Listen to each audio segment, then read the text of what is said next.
So let's talk about the Senate now. The Senate's considering infrastructure legislation, and there's an effort to have bipartisan infrastructure legislation. Do you think there will be bipartisan legislation for infrastructure?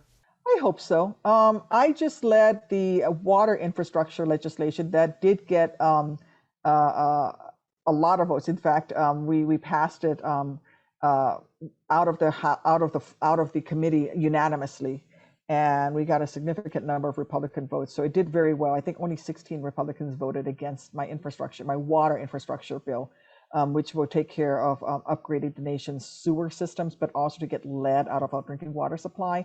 About $38 billion. It's going to be part of the larger infrastructure package, but that portion came out with near unanimous support. So I have hope that it could be bipartisan, and I'm willing to work to change things to make it bipartisan. But that said, this is so critical for our nation's economy. This is so critical to keep us out of a stagnation economy that I'm willing to vote on it even without Republican support. Now, one of the controversial parts of the infrastructure program, some would say, is the tax increases that the president has proposed on corporations and on individuals.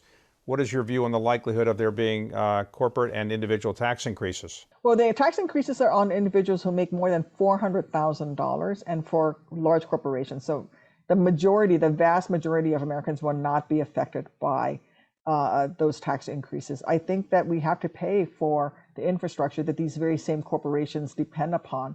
Our roads and our bridges are crumbling. They are sitting at a D- grade by the American Society of Civil Engineers.